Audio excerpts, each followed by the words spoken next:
Good morning, afternoon, and evening, everyone. Welcome to the Game Week 2 pod of the FPL Wire. I'm your host, Zoph, and I'm joined by my co-hosts, Late Riser and Pras. You're all KDB this morning, Ella. What's going on? I'm doing good, man. I'm doing good. Just feeling pretty calm about the situation. Feels like week one wasn't terrible, uh, which I am happy about, I guess. I guess that's good. I'm treading cautiously about that shit. I tried my best to talk you out of the Saka move, the deadline stream, if everyone got that. Yeah. Shifting to who? Just to make sure the sound is okay. No, I think make sure. Just echoed for a second. Give it a go. Let's try for another 5 seconds. If not, you can switch your mic. Okay, cool. It does sound a little bit hollow, doesn't it, Pras? Yeah, it does. It does. Like you're talking from your bathroom. Yeah, I think you might as well change it up in the start. Is mine okay? Yeah, yours is fine, but LRV just had some issue with the mic with some hardware issue, but I think let's have it resolved at the start. I didn't understand the KDB reference. I can't be the only one. You were feeling like KDB. In the morning, he was just messaging the group that I have so much to talk. Ah, okay. I can't, so that's the KDB let me talk thing. Got it. Yeah, what you tell me, man. I mean, I think we all did okay. Like nobody did stellar. Nobody did very poorly. 63 for you? 61. Yeah, actually, Robert, 63, correct. Which is okay. Like it was, I think, just above average. So nothing like hit it out of the park. But for me personally, like it felt bad because obviously Salah played before Saka. Had it been the opposite, I would have been delighted. Yeah. But you get your Salah double return and then you go, okay, now I'm comfortable. I went for Salah instead of Saka, and then Saka exactly matches him, or okay, 2 points difference. And then you're like, okay, I could have gone for either. But then pretty much, we had like 3 differences in our teams. All of them blanked. So it really didn't matter this week. And we'll see. Like, I'm very curious to see the Saka Haaland path versus the Salah Haaland path versus the only no Haaland path. And I think this week was the week for no Haaland, guys. I think it's going to be different week to week. I think we're going to get a lot of variances this season. You just have to make peace with who you have, because having watched that game, it's going to be hard to sell Saka, man. Even when the fixtures turn a little bit, and when the fixtures turn, it's 1 or 2 bad game weeks. Not like, for example, we're talking about game week 5 and 6. Those are the only real bad fixtures we're looking at for Arsenal, and they're not even that bad. That's the thing. After the 3 tougher away games, you can see yourself holding your 3, whichever 3 you like. And that's not an easy answer. Which 3 Arsenal will you go for? Because Havertz has put his hand up. The 3 defenders, Raya, Gabriel, Saliba, all put their hand up. So that will be another debate. You can see yourself keeping them for the rest of the season almost. Like, that's just, they're still reasonably priced and really, really good picks. What about you, LR? Just checking, first of all, audio is okay, better? It's fine now. Much better. I still have a lot to talk about. I was hoping that the mic wouldn't screw up and there's lots to cover, but looking to get into things. It's interesting though, because I've been thinking about how the season might play out, and it might favor both kind of managers, because I think there is something to be said about playing the fixtures when it comes to the big hitters, because I think we have a landscape where there are about 6-7 good, not extremely, but highly priced picks, and I think how some of them do against certain caliber of opposition might come into play. So, but conversely, your Sakas, etc., might be doing well against tough opposition also. So it's going to be interesting for sure, because I think you're going to be exposed to 4 or 5 big hitting picks every week, no matter what. And I don't think fixtures matter as much as we think. Like you had a Haaland against, let's say, a Chelsea, could have easily got a brace. On paper, you look at it, it's a hard fixture. A lot of times we've seen these tougher fixtures, especially last season. We saw a lot of high scoring games. So FOMO and regret is going to be high this season. And I think managing that is going to be a big part of it. On paper, you think it's a hard fixture. Just correcting you. Yep. It's interesting to see the sleeper predictions later. Both of you guys have gone for the Chelsea one. Wait, last week I got 9. What did you guys get? 8. Oh yeah, man! I saw you. Yeah, Pras is right at the top of the table. Yeah, man. I'm getting it. I'm getting my PS5 in my jerseys in the 2 leagues. Which one? If you're winning it, Plus, which one are you going to go for? The third kit?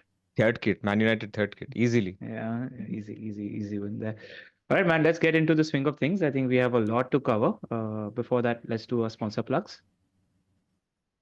As always, all the stats, data, everything that you see on this podcast is from the Fantasy Football Scout members area. If you haven't already seen it, I think Zoph did an excellent run through of some of the stats in the members area on Monday morning.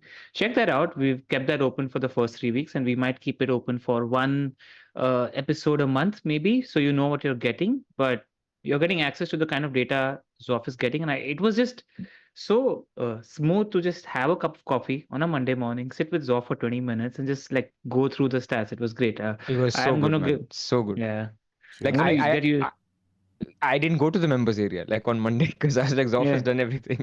So it was Yeah. really good. Yeah, you don't need to click the buttons. You're sitting with your coffee and just like taking it all in because Zoff has done the work. But yeah, man, if you want access to that, because you won't have access to that on this channel every week, please click on the link in the description below. Because if you're becoming a member and you click on the link in the description below, it helps us as well. Cheers, guys. As you guys also know, NordVPN has been a long-term partner of the FPL Wire. If you're bored of the streaming libraries in your country, with NordVPN you can access content outside your region, get access to a wider library on your favorite streaming services, and if you're traveling outside your country, you can even access your home library content.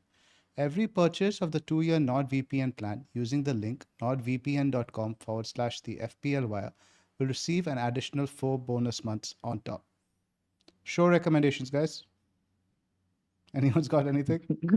I watched a lot of football on the weekend, and I use NordVPN to get access to match of the day. So that's the recommendation I had. I'm That's what. only now catching up on post FPL content. So I finished The Bear only this Saturday, and I finished Cobra Kai, which is absolute rubbish, by the way, the latest Yeah, yeah, season. yeah. It's Uh, totally gone downhill. yeah, that I finished. So that was me. We I have just, Raptor in the chat. You did a lovely yeah, we should pod give a with him in shout. the studio. I was gonna How do was that it? after Nod. Yeah, I have to say, Raptors in the chat. I went to his studio. Really lovely place he's got, and he's basically started this new podcast called FPL Therapy, which is like a nice chilled out vibe on a Monday, where you talk about the game week. I mean, it'll evolve into what it is, but it's like an hour long chat about FPL, really relaxed, and the in studio vibe is like something else. It's like you're a lot more like calmer. You're talking to somebody just next to you. It's like a friendly chat that people are listening into, and I really enjoyed it. So thank you to Raptor for inviting me and for giving the Wire a shout out on the pod as well. It's a really lovely thing. So check out FPL Therapy if you haven't heard of it. Fantastic.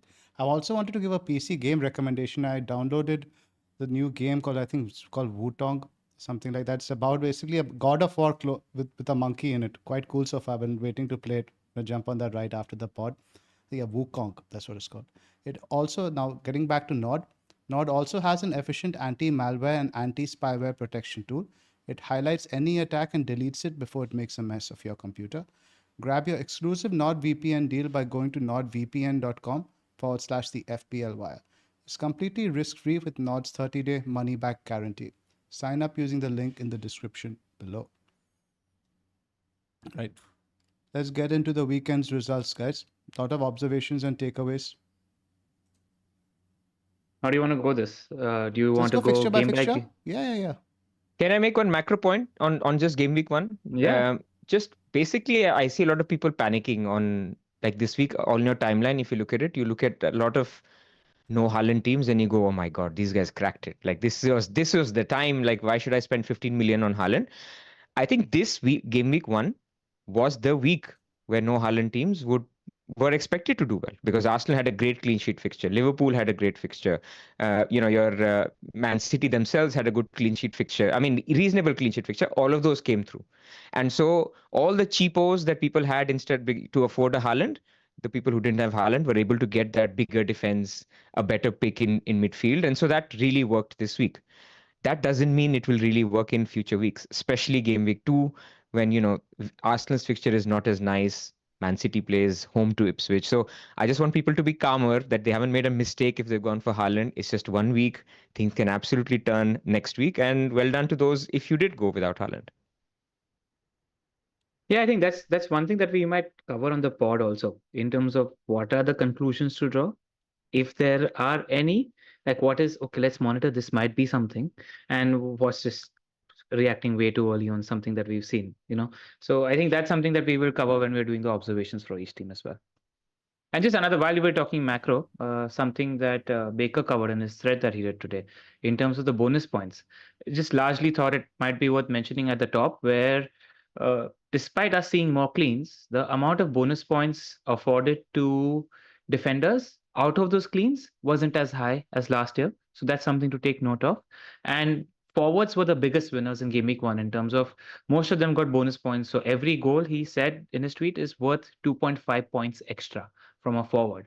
So that's something that might influence you, as some of you guys might be wildcarding early. So just keep that in mind when building your team structure. So in general, what we presume, mids and forwards are benefiting, defenders not as much.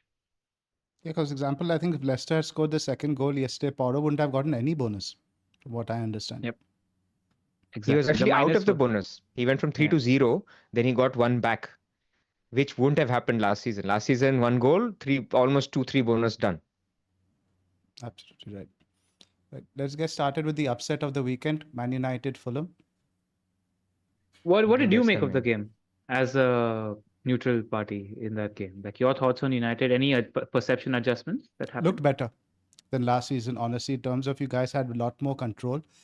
Attacking output wise, also, I think it should have actually been closer to a 2-0. Bruno had those two great chances early on. And mainly, I just didn't see as much like panic ball. It seemed much more controlled. But then I don't know how much of that is down to Fulham and how much is down to you guys.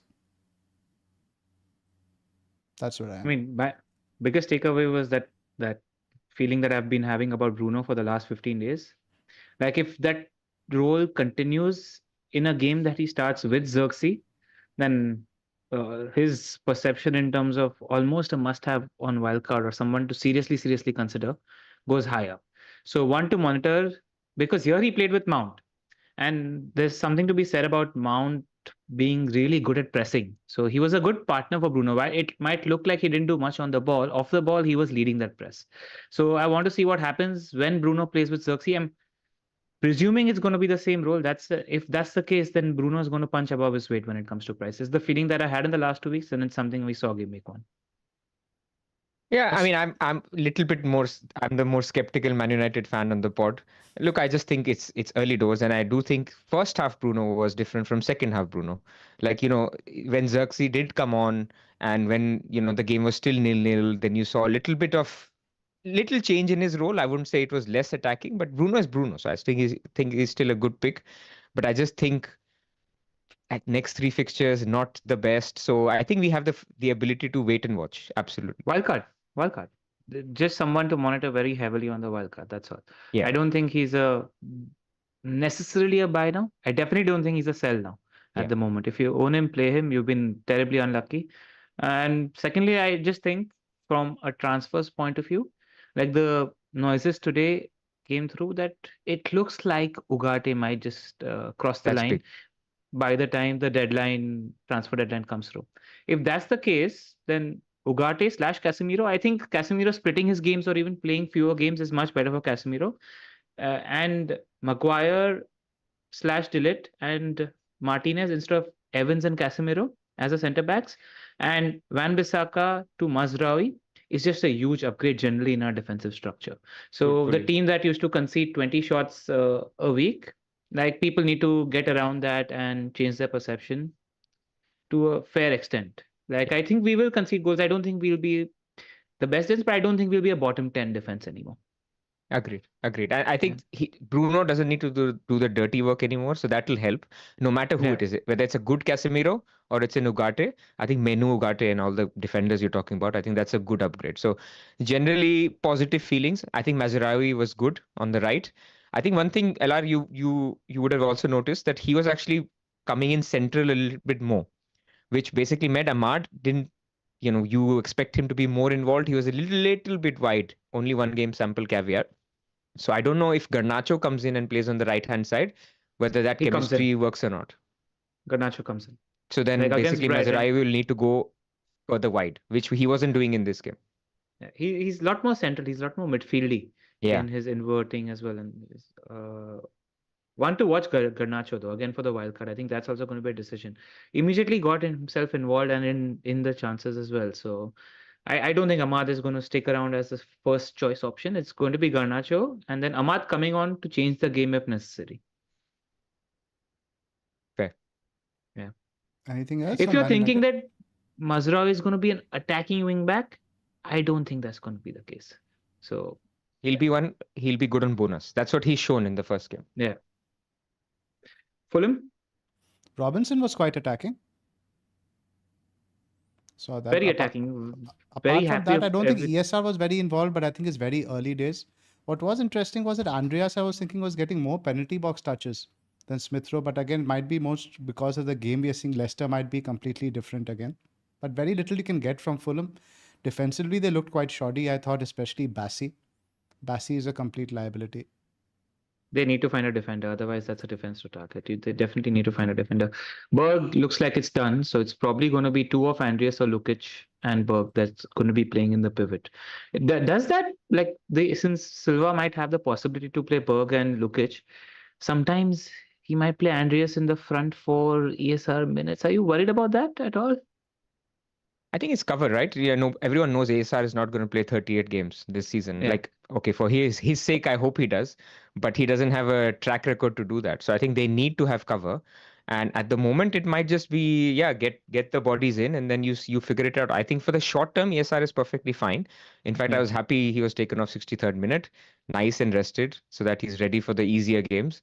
And they'll slowly build up his minutes. So I think in some games he'll be a little bit sort of number 10-ish. Some games he will, maybe Andreas will overlap a little bit and play more. Depends on the opponent. So I think it's wait and watch. But ESR this game, yeah, I don't think we can sort of extrapolate much from a game like this. Also, like, Fulham generated like what 0.4, 0.5 xg, but I don't think that tells us how much problems they gave us.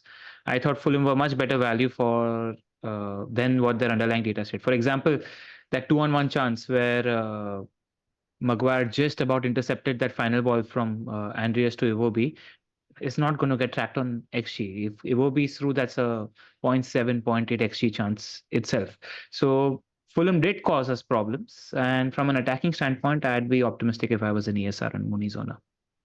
What do you guys think about Nkunku to ESR this week? A lot of people in our Discord also were possibly mulling that. I really don't think we have enough information to make that move with confidence, right? Because even with Fulham, we're looking at them purely from a fixture perspective. I was looking at their numbers. They were 13th for XG at home last season. So it's not like they're a free-flowing attack. And arguably, they've only gotten worse after losing Paulinia and Tosin, who also played a big part in their build-up. I think it's a bit early, right? You agree, Pras? I would agree. I mean, we'll come to Chelsea later, but I think there's some mass panic going on in Nkunku, which I really don't understand. Like, the guy's fine, man. I mean, we'll talk about Chelsea later and the signings and the competition, the minutes, but we haven't learned anything new. Maybe you can say, okay, Nkunku's minutes projection has gone down 5 or 10 minutes. Like, you'd expect him to come off 70, 75 minutes, now maybe 60, 65 minutes. He still starts. He could be more attacking. ESR could be okay. I mean, Nkunku's clearly the better pick. Obviously, there's a million difference. And like you said, Fulham could lose to Leicester and nobody would say, oh my God, I'm completely shocked. Like, it's a good fixture, but it's also a good fixture for Leicester. While we're talking in Nkunku, like the one thing that even Zoph mentioned in the video that he did is like 3 of Enzo, Casedo, and Lavia aren't going to be playing against Wolves. It was specifically playing 3-6/8 against Man City because it was the formation to use against that time. And let's just dovetail into Chelsea because we've half covered them, so it makes sense to just finish talking about them. Like, if you picture those 2 or 3 touches that Enzo got, I thought Chelsea were really good value for. I thought that was a really good performance. They impressed me. I'll say that they were unfortunate, and I think the right result on balance could have possibly been a draw, if you ask me, because I thought the structure, the spaces, they were much better than I expected Chelsea to be. City didn't get to walk that game, and if Enzo took those 2 or 3 poor touches that was just outside the box, he got balls in really promising positions. Think about either Palmer or Nkunku, who have much better close control. Enzo lost the ball just inside the D on 2-3. If either of those have better control in that position, it's better. Now just imagine that they play and then Nico J doesn't play, and it's just a better setup for Chelsea. So I think Nkunku could be playing more central. I don't think he plays this wide in the next game either. So definitely hold. See what the formation and structure for Chelsea is in the couple of easier games that they have, and then take a call on Nkunku. I do think he'll be shifted central, but the signing of Felix is a bit of a curveball Because I don't see Felix now playing on the wing at all. Felix is either going to be playing as your striker or as your number 10.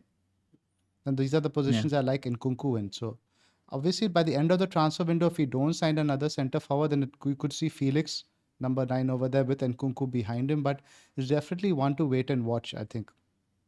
Yeah. I mean, ultimately, Dewsbury Hall will come on, Neto will come on, a striker will come on, a possibly number 10 will come on. Pretty much every game, you have to, like, he has to keep starting these, I mean, starting or giving minutes to these players. So for me, it's about he it's just that he won't get 80 minutes. I think it's very unlikely to see him get 80 minutes. You've basically got to reevaluate and say, is he good enough for 65 minutes? And then you compare him to, similar price bracket players. So like a Garnacho, if he starts playing 90 minutes, or Sabosla, if he's looking better with a Liverpool. If you have zero 0.5, look at Eze, who's getting 90 penalties and everything. Then it becomes a trickier discussion. But I think on paper, he's definitely not a sell at the moment. You wait and watch. He could even play striker against Wolves instead of Jackson, and then you hit the lottery. So I see no reason to sell. So I do think Maresca Chelsea... Go ahead. Maresca mentioned in his post-match or pre-match where he spoke about two pivots, two wide players, and two guys playing forward centrally. It's very similar to the sort of roles that exist in Liverpool. It's very sort of similar to the roles that exist in United at the moment, which is a double pivot and a 4-2-4, if you may. So I think Nkunku is more likely to play that central role. It's just that this game, Neto started on the left. I think Neto will be first choice for the left. Madueke might be first choice for the right, along with Palmer, depending on how he wants to be. And two of Palmer, Jackson, and Nkunku play for the central roles. With Felix, we don't know what happened. So I think he'd just be much more effective centrally. I liked what I saw of Nkunku every time. He was so tidy with the ball, using it correctly, like Couldn't always have the doing pen. the right. Just using the ball really. If at all, my complaint was he didn't seem very selfish, and I think that was something that evolved. These guys just got there also, right? Like they will understand each other's runs, each other's play style, etc. a lot more, as in when they spend more time with each other also. And I think another one macro point I wanted to also make, why a lot of people say save a free transfer in game week 1 is because in game week 2, you can also upgrade the position. Like if this week you're selling Nkunku and you're not taking a hit, the only way you can go is 6.5 and below. Next week, if you're selling with 2 free transfers, you can go above. Like if there's a Jota you're missing, you can find 1 million from another place and make 2 free transfers. You can go to an Eze. I just think waiting for another week, get double the amount of information that we have, and making 2 transfers lets you go up or down in that particular position. So that's why the theme, not in only on this podcast, in most of them this week will be, if you can hold, if there is a chance you can hold, then hold. Right. I do disagree that Chelsea were good, though. We had a good spell at the end of the first half, and I think Lavia was by far our best player. But at the So good. second half, I don't really think we were really offering that much. And what I didn't really like was, okay, we signed Neto. Maybe if Neto is better than all the other wingers we have, but he's had no preseason minutes with the team at all. It sends such a poor message to the likes of your Maduekes and Mudriks. And let's forget the Sterling statement. You can put that aside. But to give somebody who's just arrived at the club, like, minutes in such a big game over the guys who have had the preseason, learned the system, it's very demoralizing for me as a player. I think it sent a wrong message. I didn't like that as a fan myself. I was expecting City to walk this game. It wasn't the case. That was the main thing. Like they didn't get walked. They competed, and I wasn't expecting that. And like you mentioned, Lavia is pretty big. In fact, like in my head, immediately I'm like, yeah, man, I'm going to fall for the Reece James trap on Wildcard if they continue with this sort of stability and formation, etc. By the time Game Week 5-6 comes around and Chelsea's tough fixtures are out of the way, I, I wouldn't mind going for Captain Reece James. Because Gusto didn't have a good game. Cucurella was good on the other side. Gusto didn't have a good game as well. So Now that's a yeah, shot man. we need to make. Yeah. Captain Reece James. Yeah. I mean, it's a great point that SK makes in the chat. There is a game on Thursday that Chelsea play, right? So we can Yes. see the lineups. Although I'm expecting all the new signings, everybody who's not had preseason to play, almost like a completely different 11. So there's two ways to look at it, right? It's so early now in the season that I don't think fatigue is an issue. Players can easily play Thursday, Sunday. In fact, it might be better for the same players to play together to get a sense of cohesiveness. To have all the 11 guys like Palmer, let's say, playing with these guys like your Nkunkus, etc., to get to gel him into the new system. Or you could play the B team to keep them fresh, obviously the main guys for Sunday. So I don't think, like, let's say we see Nkunku starting on Thursday, we can make a blanket statement that, oh, he's definitely not starting on the weekend. But I'd Yeah, be that happier I if he agree. didn't start. I wouldn't. I would actually like match rhythm for him because all he's had is preseason minutes, and 58 minutes is again not really match rhythm. I don't mind him getting like 60 minutes on Thursday, and then I'm pretty confident he will start then again on Sunday. I don't know, but if it was a UCL game on a Tuesday, Wednesday, I'd be okay. And Thursday makes me dicey. So early in the season, I don't worry about it. Maybe we are talking November, December more so, but But right he now just he has minutes. squad players, right? Like he has people to cater to Yeah. in terms of a bloated squad, That's the and he thing. You have needs to to give keep them. players happy. That's a separate aspect Yeah, of it. yeah. And he was literally rested in one of the friendlies, and the answer was he was tired from the preseason games. You remember that? Yeah, Yes. yeah. So, Yeah. like, I would, if I was an Nkunku owner, I would really want him not to start. Of course, he can start, and of course, again start. But I think it'll be nicer if he takes a little break and Jackson starts again or something like that, and then you're more confident. But I think Yeah. we're good. This is going to be a theme with Chelsea. There's so many attackers, and in fact, I wanted to also talk about Palmer because in the Athletic there was this comment that Maresca has been hinting that Palmer has to operate in a zone now. Everyone has a role. It's not going to be as a free role that he had with Pochettino. This is a concern, right? I mean, the guy is competing with a Saka, Son price bracket or a Foden. I don't want my guy in a zone. I want him everywhere. Yeah, it's definitely not going to have as much license as he did under Pochettino. That's not how this guy rolls. Unless he plays Madueke in the left and Palmer just plays the 10. I think he will come around to that eventually. Then Yeah, Madueke plays every week unless Neto plays on the right. Like for Wolves, Neto used to play on the right. Exactly. Madueke is Exactly. And Felix apparently would. off. I think the lot of clubs that are interested in, I don't see him staying. It's a shame. He's a good player. I rate him. Yes, but Chelsea he's sell somebody good who players needs for to play breakfast. every week. Yeah, Yeah, pretty yeah. much. I mean, selling Gallagher, I just don't understand. I mean, I understand because they're trying to make a full profit on him. But he's a good Yeah, player, and man. Lavia is in there. Yeah. How the thing is, will he push himself ahead of Enzo, Lavia, and Casedo? Like that's the thing with Todd, and he needs to balance the books. It's a PSR thing. It's a Yep, PSR. yep. Move on Do you to, want to do City or and then move to the earlier games since Let's we've finish covered City. Chelsea? Let's yeah, finish Yeah. City since you because we jumped to talked this Chelsea. fixture, might as well. Yeah. LR? They were good, man. That's all I have to say. City doing City. Kovacic rolled back the years, had a beautiful game. I thought he was the best City player on the pitch. Uh, didn't make us miss Rodri, which makes me very, very optimistic about Haaland captaincy, game week 2. Almost a no-brainer if you own him. Well-oiled machine that just did well. A couple of small pointers. Zico Lewis was really, really good. Like I'm waiting. Like if at any point this season Kyle Walker gets injured, we need to have a serious look at Rico Lewis because he was inverting into like not 8, but like a 10 position. He was inside the box and taking up some great positions. And how much is he? 4.5? 4.5. 4.5. I had a loose theory. If he doesn't get subbed off, and if he starts playing some of the easier games and Walker starts playing some of the tougher games, like I think what you need to monitor, is just something to think about on your wild card, is that if Walker tends to play the UCL and if he plays 0 or 90, like if he gets subbed on for 10, 15 minutes, that's a problem. But is he a perma start option at 4.5? Just a loose theory on my card. Then the other thing is that do you want to waste your City spot and do a consa and not get the best players from the City team? But just want to monitor. I think if Walker gets injured, you need to think about him seriously. And also, because he pushes so forward, Guardiola doesn't get us forward as well. Like Guardiola is much more forward when Walker plays. So these are the couple of things. Haaland looked great. Haaland looked sharp. Happy to own. KDB looked a bit rusty, no? This is the least impressed I've been from KDB. Always against Chelsea, we always fear KDB is going to pop one in the net, but I never thought so this game. That's the thing with KDB and Son. I just think age are factors now. Genuinely think they're at they're two players whose legs aren't uh, keeping up with what their brain does, and they aren't able to do what they were able to do 2-3 years ago. So But they're it's something different players, right? I mean, like you can see De Bruyne kind of player working in the middle, right? You know, like Tony Yeah. Cruz is still doing well. So you can still have, if you have passing ability, you should still be able to influence games. Like it's different from a Son. Like Son will have to adapt to a Salah type structure, you know, like maybe you don't take on players as much. Yeah. Although Salah still has great pace, and we'll talk about Liverpool later. But I think Son is a different story from KDB. KDB, I don't Yeah. know what's going on. Whether it's in his head, did he want to leave for the Middle East or not? Or there was some talk of that as well, right? So I don't know. Maybe it's just a one, of course, caveat, one game sample. He could be amazing Yeah. in the next game.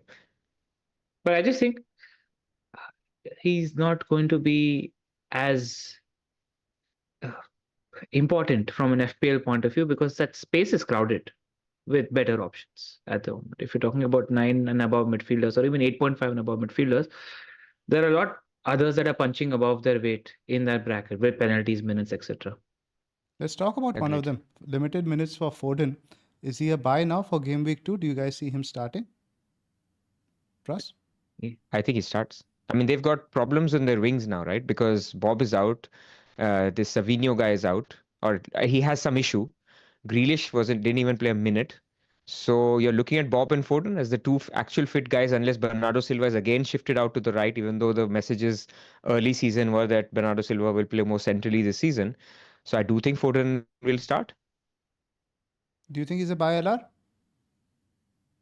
The start is a punt, and Feels more punty he could than explore. he should be. It's just because it's game week 2. Foden Mm. will play the minutes, etc., and he could easily brace against Ipswich. So he's a high upside ceiling move if you want to go there. He'll start. And also, the point to make is last year Foden did well when he was more central. But if Yeah. he's playing because all these other injuries and he actually has to fill a role, which includes keeping width, then it's not that same Foden you're buying from last season. You'll get minutes, but maybe not the same productivity. This will change as people come back. But for the moment, maybe it's not that same upside hat-trick Foden. It's the other Foden which is keeping width. I mean, who's going to even look at Foden? Probably the Son owners. Who else? Like Saka owners aren't selling, Salah owners aren't selling. Who else? Bruno owners aren't selling. It's probably just Son owners who are looking at that punt, who got the money for that. My son forgot to make a team, so he's making a game week 2 team. He should get Foden. I think there are some people who can look at it. Yeah, fair enough. Like just generally, I'm thinking in terms of transfers. There are people now who are listening to this pod who are going to go for a game week 2 wildcard. Whether they should or not, Yeah. that's up to them. But we have to discuss that as well. Is Foden a good pick? Let's say if you were making a team this week. What does he have after Ipswich at home? That's West the Ham question. Away to West Ham, home to Then, Brentford, and home to Arsenal. You And could then a get him, sea but of like green. Pras said, we don't know whether he's going to play central or wide. Yeah, I That's won't the sit on thing. the If he fence. I plays- think they're better mids to buy right now than Phil Foden. But Move game on. week 6 wildcard, he's definitely in. Yes, I think of course. What I want to see is match fitness, getting him in that same central role, etc., etc. Let those things happen first. Is Doku a pick? I've never liked Doku for FPL. Pras?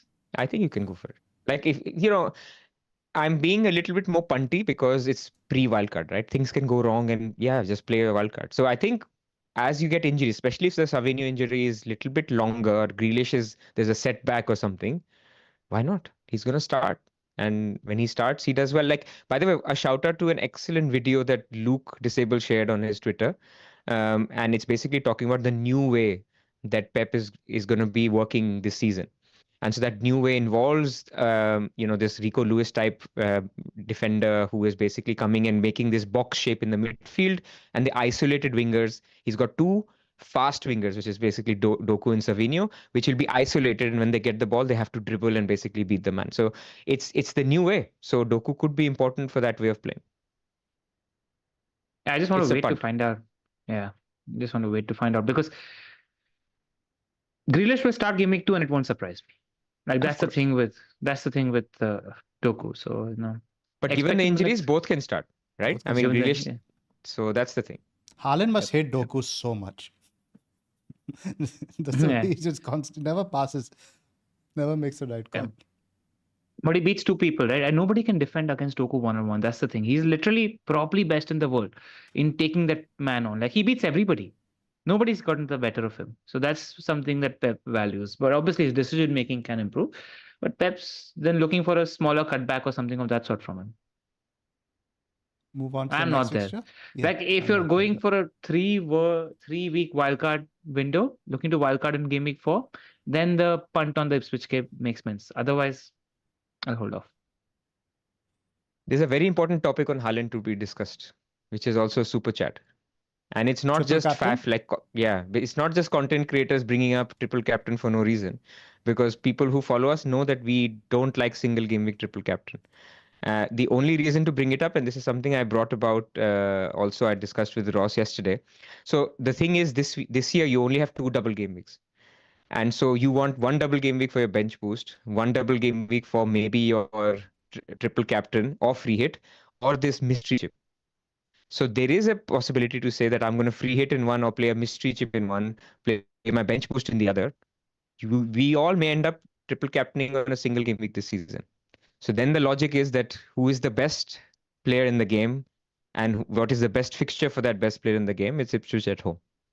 So there is some logic to triple captaining. What do you guys think about it? I'm going to put it out there. I think captaining players at Ipswich is going to be better when they are visiting.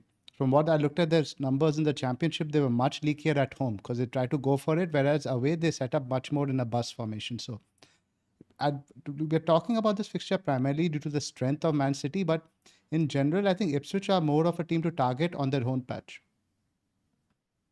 Elar, your thoughts? It's fine. I just don't like going in so early for triple captaincy. I feel like you could be wrong. I don't feel like there's enough information. I don't have enough courage in my own opinion. If you feel like you do, then go for it. I won't stop you from doing it. I don't think Fair. it's stupid, especially since Pras mentioned that we could likely be using a triple captaincy chip in a single game week. It's just, I don't feel confident right now. Same here. I just don't think City are pari yet. So those are good enough reasons, and I'm with you. And to counter what I said in terms of double game weeks and coming up stuff, you can wait. You can find out what the mystery chip is in by December, and then Salah will also play Ipswich, right? Salah will also play Southampton at home. Haaland will play Southampton at home. So there are other fixtures. Leicester will play all these guys. So there are other fixtures to target where you maybe give up a little bit, or arguably in your case, if you believe, maybe you gain a little bit because you'll know the teams, the players. I think early on the promoted teams do much better than later when they sort of give up and people work them out, and then you get a lot of these thrashings. Maybe I'm wrong in that. There's no data that I have to back that. But I do also think that it's also a psychological thing. I don't want to use up my chips, and I don't want the chip to fail this early, and then I'll have the whole season to think about it. So that's the other thing about it. But if you're bold enough, go for it. It's not like prior years. It's not a complete no. Like if I see a triple captain, I'm not going to say this guy's an idiot. I'm going to say, fair, okay, you're taking a punt this early. Sure, go for it. Like there's a school of thought that says that Haaland is likeliest to play 90 minutes game week 2 compared to middle of the season, etc. as well. So that's Absolutely true. Because Yeah. like we discussed, the Champions League games are going to be much more competitive. They won't really qualify now. After 4 games, they can rest everybody. Exactly. And there's no reason this early for them to stop playing at 3-0. Let's say if it is a 3-0, let's say if City score early 1-0, and they're not going to conserve energy at 3-0. For what? There's no striker to even replace him Yeah. with. Like, Yeah. they could go on and sign in game week 4 like a Duran, right? As a backup. Here, there's nobody. Who will come on? Exactly. Foden will come on for De Bruyne, or there are other options, but nobody for Haaland. So there's this a lot means of basically pluses. that if people want to do it, they have our blessing. We're not stopping them at the moment. That's fair. There's enough reasons to do it. Fair enough. I like that Gundogan is coming back. Good play. I mean, you like it if you want City to keep winning, but yeah, man. I'm hoping Arsenal do it now. Like 2 bites at the cherry, just about didn't do it. Like it's Arteta's time to get there now. So I hope they do it. Arsenal fans, like and subscribe for that comment alone. Yeah. All right. Ipswich, Ipswich. yeah. Let's talk about Liverpool first. You go, Ella. I mean, Liverpool took a while. Like I was watching that game and was basically just Josh talking to me. Like I was revisiting that interview again and again, how Ipswich would press early and Liverpool would struggle to get out of the blocks, and Liverpool couldn't do much in the first half, but they did weather the storm. And Ipswich tired in the second half. And credit to Arne Slot, he made adjustments. I like that he's a proactive manager. Immediate green flag in my head where he reacted to them losing duels is what he said, and made the Konate sub. And once they got around Ipswich's press, which tired, obviously it tired in the second half. It's worrisome that Ipswich tired so much in the second half, by the way. They could have a 3-4-5. The weather, I think, had a part to play in that, Ella. You have to keep that in mind. All the weekend, all the games, the temperature was quite high. So a lot of the games we Okay. saw fatigue was a factor and the pace sort of withered at the end of the game. Sorry, go on. All right. Now I'm gonna That's pick my it. sleeper picks based on weather. Newfound. No, I'm kidding. But yeah, you make a good point. This is why people hate 12:30 kickoffs. Yeah. But man, Liverpool look good. I see more clean sheets, like you mentioned on the video as well. The control is there. I think they have enough quality to not struggle too much with playing out from the back, in my opinion. And Jota is a good pick. It could be a pick that stays in our team longer than Game Week 2 also, because Salah is excellent. We all three of us mentioned the white. I remember all three of us were like, no, your perception about Salah being wide is rubbish and wrong. And every instance he was the out ball and he was looking to come in central. Once he scored the goal, he was looking to get in even more central. It was scary watching. And in terms of transfers, you need to be prioritizing for Game Week 4. Salah should be number one. I mean, Plus, I have to add that Trent was incredible. Yeah. For 7 million, he's the best player Incredible. in the game. In fact, I'm going to Yeah. say go as far as this. He's the best player in the game because Liverpool looked better. Obviously, early signs, but early signs they conceded a lot fewer shots. They were much more controlled, and Josh said that. And for 7 million, I mean, you know this Indiana Jones thing where there's a ninja, doing all these stunts, and this guy pulls out a gun, right? I mean, look at Porro, right? He does all this, takes set pieces, take this, scores a goal, does all this. Trent just farts in the game and he gets the same number of points, right? That's Yeah. all.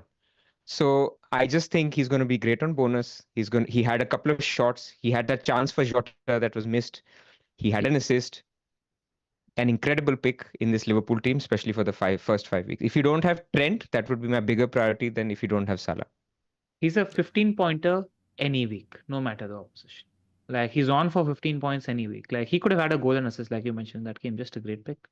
Like, and it's like then you're playing with 10 picks. Like once Trent is there, you don't need to worry about that one position. Just let him be there, do his thing, and you'll get 200 points by the end of the season. I'd agree. And like, Exactly. it's a point you made, Pras, on one of your videos. It's just 1 million over a Gabriel. Exactly. Yeah. You can find that million. Downgrade Nkunku or downgrade your striker, whatever. There is million to be found. It's too much of a delta. All right. So now that we discussed the good things, let us address one of the biggest questions that people have on their mind is what to do with Konsa. Your thoughts, Pras? I think it becomes a sell if you have other defenders also who are not good. So I see people with Barco, Kwanzaa, and maybe even a Porro. Like now, I don't want to scaremonger on Porro. Like Porro could be absolutely fine. There's nothing we know. But it then becomes into a territory of you could be making that transfer on Friday anyway. So I think in Kwanzaa's case, I could see for certain teams that a transfer does make sense. If you don't have a Robinson who has got the next 4 good fixtures, if you don't have a Konza, the other Konza, then after this week he's got good fixtures, and there are other upside defenders for 4.5 as well. I would think it's worth it because if you don't do it before the price drop, then you can't afford it on Friday because Kwanzaa would have dropped, and then you can't afford another defender. That's my initial thing, but I'm hesitant to tell people to make a transfer when I don't own the player. So I have not thought it to that extent on whether I can live with it or not. But my initial instinct is he might be a transfer out. There's a couple of benefits to that, in my opinion. I like the transfer out because I think every week you're going to be watching that Liverpool team sheet with fear in your eyes, and you don't want to do that when top 3 team in the league has prime fixtures Game Week 4 and 5. And the second thing I like about selling Konsa is it opens up a Liverpool spot for a better Liverpool pick, which is what you will want in Game Week 4 as well. And Konsa is in top 3 Liverpool pick, no matter which way you look at it. So, you're opening up an extra Liverpool spot for yourself in Game Week 4 as well. And there are picks to take advantage of. We could, like Jota, Salah, and Trent have opened up his picks now. Soboslai could be a pick by that time. Diaz could be a pick by that time. It's just, there are better picks, and the 4.5 million Liverpool defender doesn't have upside. And look for value elsewhere. But when it comes to the best teams, I've always felt that look for the best players in the best teams. Yeah, the price change thing is a major curveball because if, let's say, price changes weren't a factor, I would like to wait till the UCL comes around. You might see Konate play in the Champions League, might see Kwanzaa play in the league. But what's also interesting now is Gomez is on the chopping block. We should talk about that. So now effectively they have just 3 fit centre backs, or is there 4th? It's just these 3 guys, right? Van Dijk, Kwanzaa, and Konate. Yep, these 3 are They have, correct. So And they they have might been in the market. They have been in the market, and that's another interesting thing which might move Kwanzaa further even down the pecking order. So I think keeping all these things in mind, especially if he's your, let's say, third defender, then you obviously have to make the transfer. But even as a fourth, I like the move for Robinson. Now we've got the image up here from Scout for the various options for the audio guys. I'll just read it out. It's Robinson, Konsa, Leaf Davis from Ipswich, because the fixture this week isn't great, but right after gets a lot better. Anderson from Palace, Mazraoui from United, and obviously the 4-point guys. That's Harwood, Bellis, and Mosquera. That's pretty much it, I guess. Anybody else catch your eye? Let's I think just Lewis Hall can take you until your wildcard if it comes to it. Now he wasn't amazing, but I think Lewis The Hall share could potentially suspension be has okay. pretty much Yeah, sorted exactly. that out. Exactly.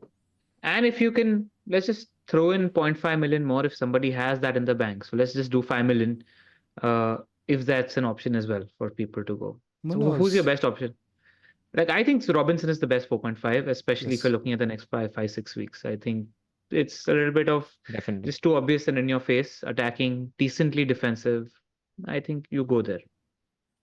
Or if you have in your team, let's say Konza as your other defender, and you have a Barco, right? So this week you really wanted Konza, you could just get Rico Lewis. Because after this week, if Rico Lewis becomes a dead asset, Konza is playable for the next three. So in a very, very short term, you get Rico Lewis at Ipswich or home to Ipswich, and then you get Konza playable. I can see it, but you're using transfers for another problem.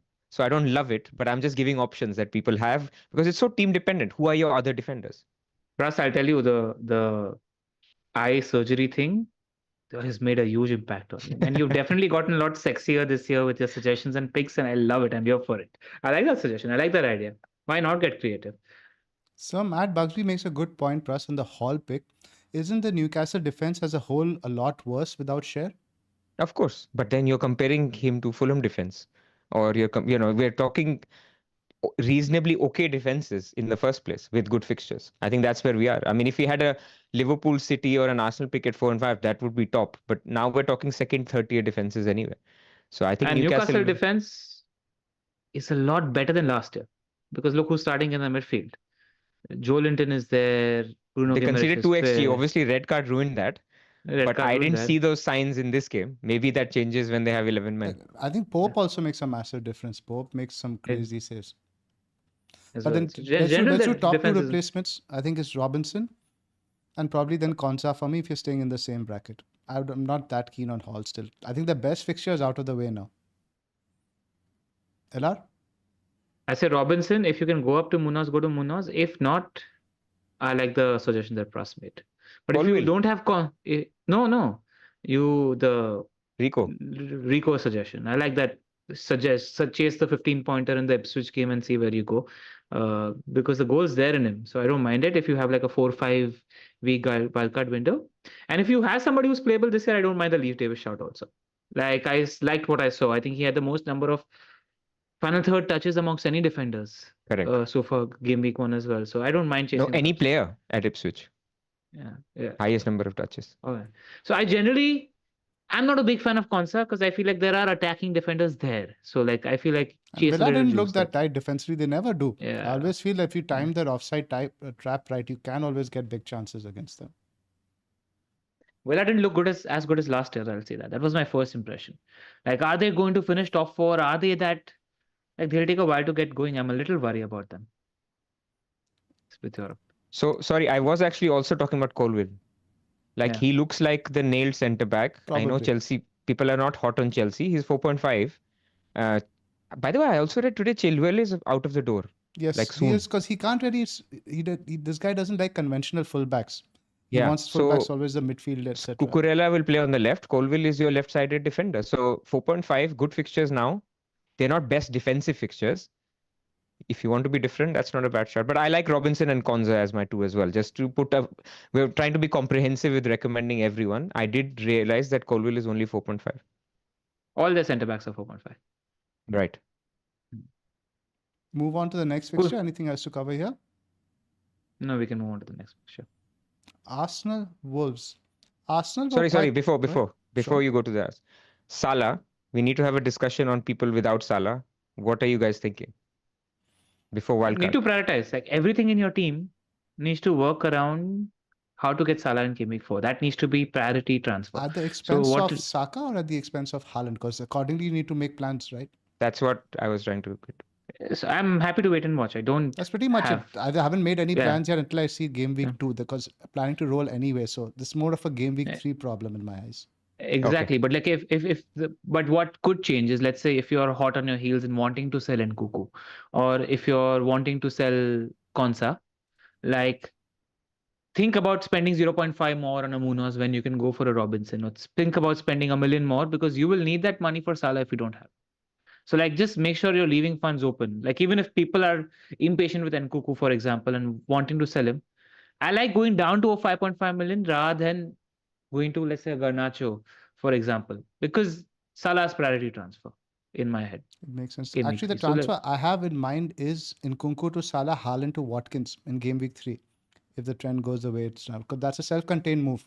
You can do that with no money in the bank. it's a great dovetails off because why go Watkins when you have a better striker for $1.5 million cheaper? $1.5 million? You mean a million cheaper? Solanke. No, I'm No, he's talking talking about a about blind Havertz. spot. Oh, Havertz. Okay. It's a million Big cheaper, not regret, man. $1.5 million. That's a million. Solanke is a million and Yeah. a half. Yeah. But like it's just dovetailing into Arsenal because that was the one pick I was close to game week 1. And I think Solanke was good, really, by the way.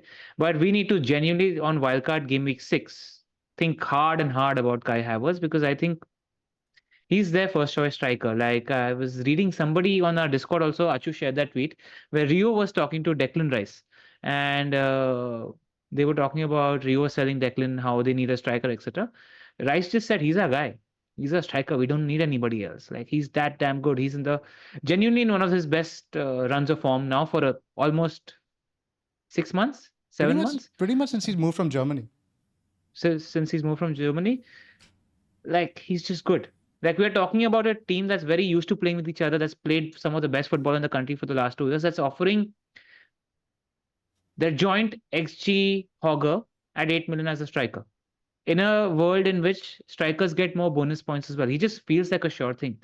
So like we need to think about him hard on game week 6. I think he might become a permanent fixture in all teams very, very soon. So do you go there game week 2, 3, or game week 5 wildcard? That's something to think about, but just think hard about Kai. What else do we cover, guys? Now, the defense, I thought they were pretty good, but they did give up a couple of big chances. But I think that's a bit expected this early on. That one Yeah. save that Rhea made was particularly impressive. And what I've seen is a lot of people in the community are actually benching their Arsenal defenders this week for somebody like a Lewis Hall. Plus, what do you think about that? I think you play a Gabriel every week. You don't bench him away to Villa. So Hall, I don't think it's a competition. Away to Bournemouth is not an easy game. So you play your Arsenal guy. I think the bigger debate, which people like Ross and others have, is Robinson versus Gabriel. Right. So that I think is closer because Robinson is home Is to it? Leicester. Personally, I don't think it is. I think just Arsenal are so levels better in the set piece threat that Gabriel offers. I just think the only fixture you bench them is against possibly Liverpool or Man City.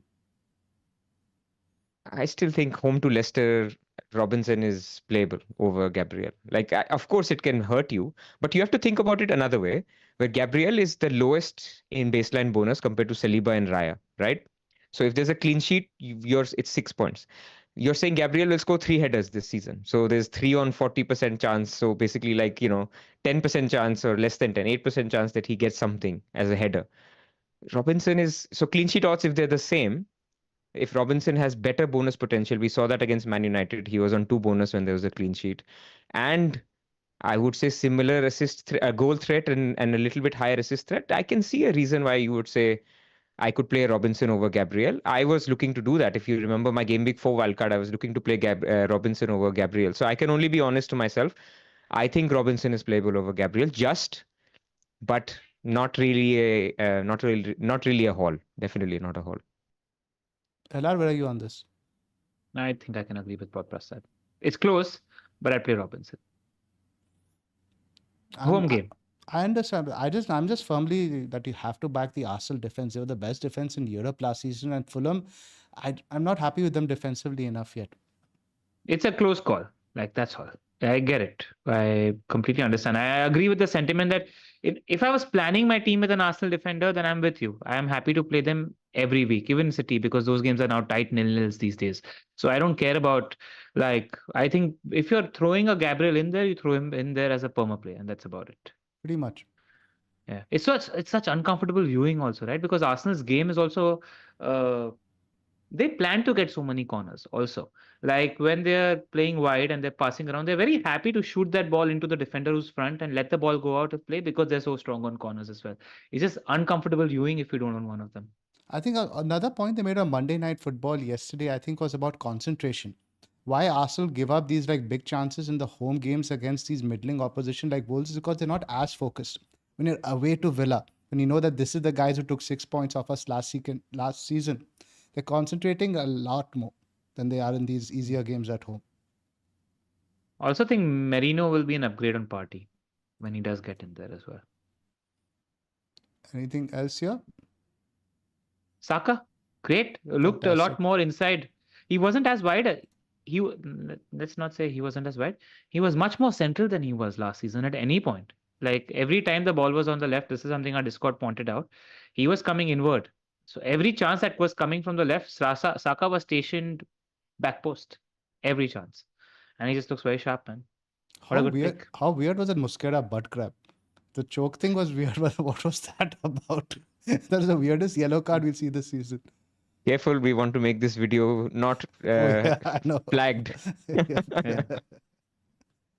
That was odd. But look, I think on Saka, he will. I mean, we talk about all these options in the 9.5 to 10 million to 10.5 million bracket. But some seasons, just one player just puts their hand up and says, forget about all of them. It's me. So it looks like, already first game, 1 game sample. But we all thought Saka is number 1. That was in our rankings. A lot of people, in fact, the community thought, because Saka was very, very popular as that mid. In fact, people who went Son instead of Saka got punished. But yeah, he was excellent. Just add on your watch list for the wildcard. Mosquera 4.0 could be a decent option. For game week 9 and 10, their fixtures get a lot better.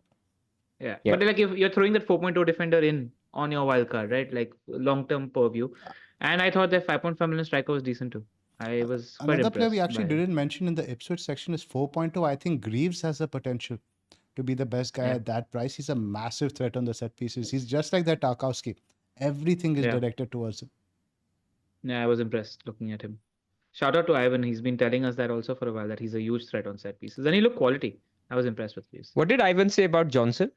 Why didn't he start? Because they played 4 at the back. Yeah, it's probably a Liverpool kind of a thing. He's not fully sure. He's like, wait and watch. And anyway, I think their other centre back got injured or had some sort of issue.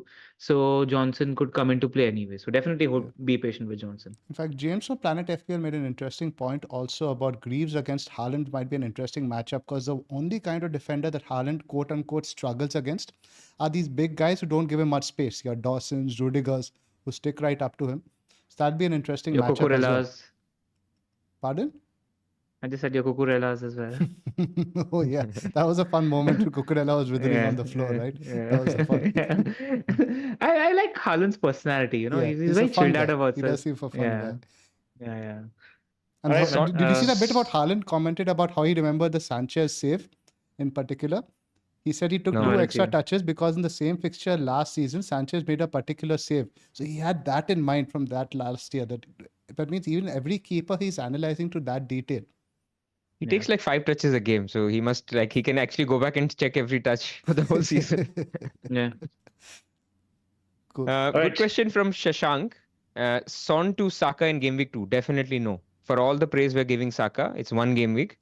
Son is home to Everton. I would definitely not do Everton that. You guys have agree? Some problems, because I think they'll be playing Holgate in fullback in that Ashley Young position. I don't know if Keane. And Keane is going to be our pod hero. Yeah. Imagine Keane and Holgate in the same defense. My God. Jesus. Like I'm licking my lips as a Solanke owner, man. That game. That's a good segue into Everton. That game, Everton Brighton. The Minty owners were very unfortunate. He had 3 chances created in that one half. Brighton could have had so much more. Yeah, look, a good system team. They've I think it's a case like Liverpool, right? A new manager has come in, but the team is largely at least the ones who started this week were largely they know how to play in a system team. So it just functioned well, and we'll see what that means. I mean, they announced the Rutter signing today, but Minte definitely, you guys were right on the 5.5. He's clearly the standout. Just a shame about the injury. Just something you guys can't beat yourselves about. But it's interesting to see whether he will feature this weekend or not, because I've heard conflicting reports. I think Ben Dinnery posted that there's something like a 12-day concussion protocol now versus 7. But either way, I think we should have clarity from the manager by Friday. The manager has given clarity. He expects Minte to be playing this weekend. Oh, fantastic. That's a good update. Yeah. And Mitoma, man, he looked really good as well. He was pushing inwards a lot more than he has done previously as well. So that's one on the watch list. I feel like I'm worried about the strikers because Ferguson is training as well. So with Ferguson, Pedro, Welbeck, Gouda, and Rota, like it's a lot of players for 2 positions. So I just feel like I'd swerve that because I'm not sure who's going to get the minutes at the moment. And what do you guys think about the Bako thing? Because there's a couple of theories about Bako. There could have been a potential injury problem because there was no reason to play Hinchelwood ahead of him, who's got 28 minutes in preseason as well. So I wouldn't jump the gun in forming your conclusions about Bako. You're not going to play him Game Week 2 and 3 anyway. So he could still be useful in Game Week 4 and 5, see what happens. Or that it was a physical team and he didn't want to play a small guy. Bako's a small guy. So let's see. Because he's very highly rated, Bako. So you will see minutes, and I reckon they will come Game Week 4 and 5. So be patient. He's definitely a hold. He's definitely a hold. Like for 4 million with one transfer, you can go to only another 4 million. Why the hell would you do that? Like, just keep him and see how it goes. I think all 3 of us have him, right? And we all started him, but we don't now intend to start him at all. So, or maybe 3, 4 of Game Week 4 or 5. So I think you just leave him. Yeah, exactly. You leave him. Yeah.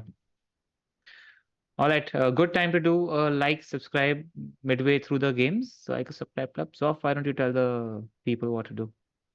Yeah, guys, I've got the animation up right here, so it saves me some time. So hit that like button. It helps us get the algorithm out to more people. And also we are doing a lot more additional content. So hit the notification and subscribe button to keep following that stuff.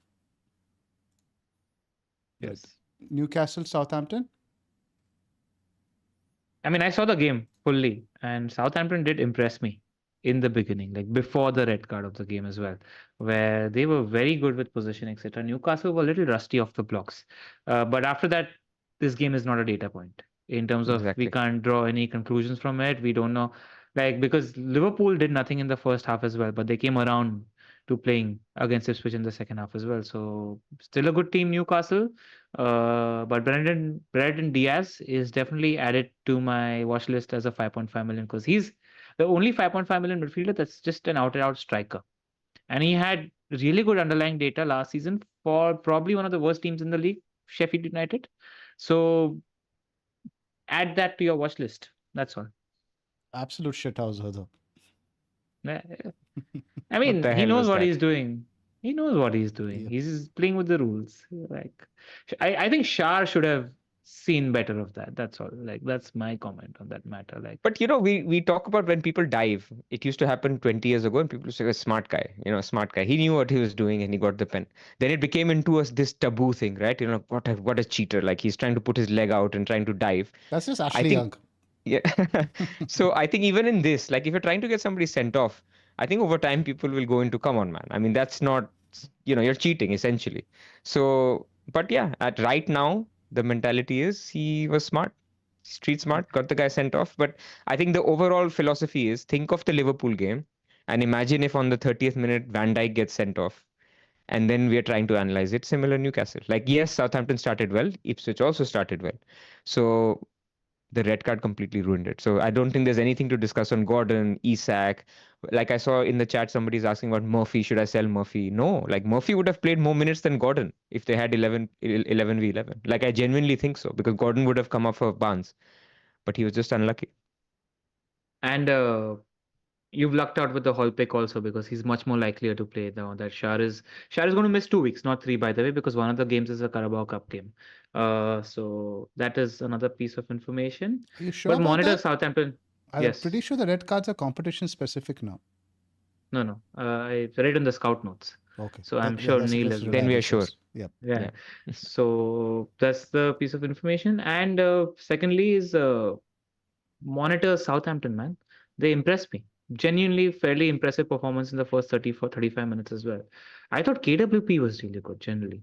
Like he was fairly advanced and they were playing only through him. He was like the creative guy on that side as well. So just names on your watch list. Next one, Forest Bournemouth. What I noticed on the Very. numbers over here, Gibbs White's very underwhelming in terms of chance creation and shots. Hudson Odoi created the same number of chances, also took some set pieces. Ilanga X Lively was high, but Chris Wood also in terms of data, one shot. That's it. I think in terms of attack, Forest just look a complete no-go. And even Bournemouth created a decent number of chances. It's not like defensively they were tight as well. I think Forest are going to be in a proper relegation battle this season. I don't like what I saw. Agreed. I mean, it's not an attack that people need to sort of, we were looking at fixtures and saying, is it worth targeting them? We were always skeptical of a Nuno team, right? I mean, they could, and I think in one of the pods we even said, like, what if they just have under 1 XG per game?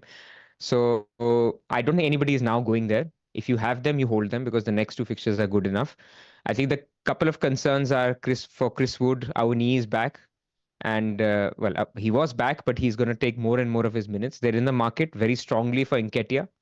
And I think Nketiah will probably take the number one and Wood basically becomes a little bit of a sideshow. So those are a little bit of concerns, but I think it was always a short-term punt if you go for a Forest pick, and I think it's fine. Nothing to talk about Bournemouth. Just skip that, I guess. No, I think Iraola is good, man. I think Yes, I was we impressed he forget. actually got the club functioning even without Solanke. Yeah.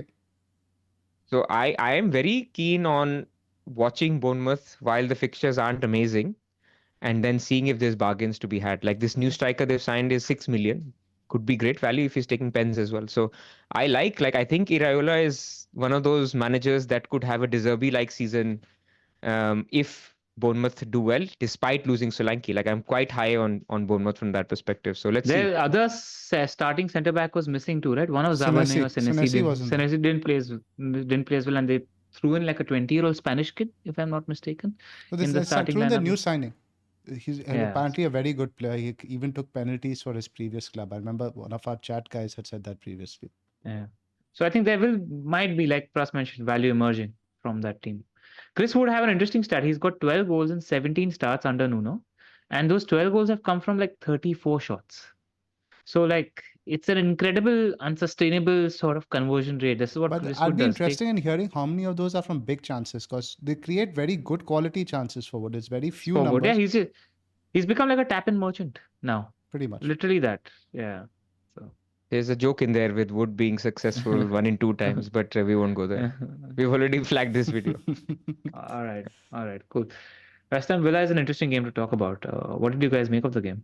Zoph?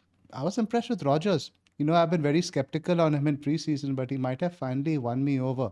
He did a lot of good things which don't really register from an FPL perspective, but in terms of ball carrying and progressing the ball up the pitch, very impressive. I think early in the first half, he had a good run which he shot straight at the keeper. It reminded me sort of like a Yaya Toure sort of thing. We just power through the entire midfield and take a shot. So Morgan could be the real deal.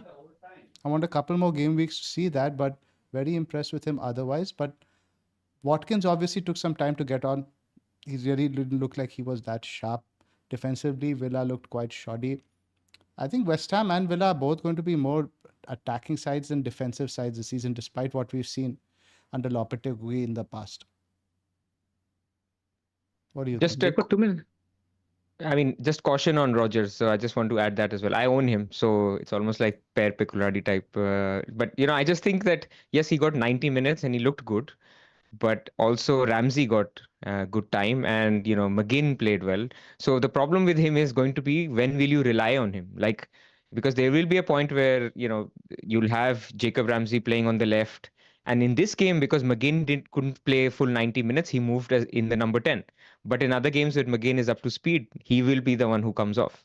Watkins won't come off for Duran. Maybe it'll be Watkins and Duran if they're falling behind. So I do think that 90 minutes is a little bit of a false smoke screen kind of thing, that he's not going to be close to that. It's going to be a 60-65 minute player if you start. You may say for 5 million that's still enough, but I just want to be a little bit cautious on Rogers' minutes. I think that 90 minutes, I'm a little bit skeptical if that My continues. comment was more on the player than I think as an FPL asset. Good player. Right. Yeah, he did a lot of good stuff, carrying as well as pressing. Your You thoughts, almost Anna? think that he might play the second forward more in the easier games. So that might work in your favor where you actually want to start him. That might work out. So you could play that. And second thing, just monitor until the time Matson replaces Dean because there's a pick there. Yeah, he was incredible. Even in that Yeah. short period he came on. He provided the assist, right? Yes. Yep. That left-sided No, wing. Matson didn't provide the assist. He had the pre-assist. Ramsey had the Pre-assist assist. to Yeah, Ramsey and yeah, then to yeah. But yeah, very advanced Just that- positions. That wing-back role for Villa, I'm always interested. So I'm just waiting for that to become first choice. There were And 8 big Moreno's on his way chances. out. Yeah, Manu's on his way. Yeah. Who's on his way out? Moreno, the other guy, Yeah, you're right. Yeah. So yeah, it'll be Dean and Matson then. could be on his way out. Yeah. We have to Forest. I think that's what I read, right? 4.5. That's an interesting option there. But there were 8 big chances in this game. You don't normally see that. 4 for each side. I So I think have a Suchik- question Hmm. for both of you boys, actually.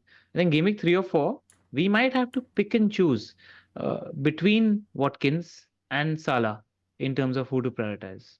In my head, there's a clear answer. Do you guys agree that Salah above Watkins? We talk about game week 3 or 4. If you sell Haaland, you can get both. Yeah, but like around that time, who would you prioritize if just one? Salah. Salah.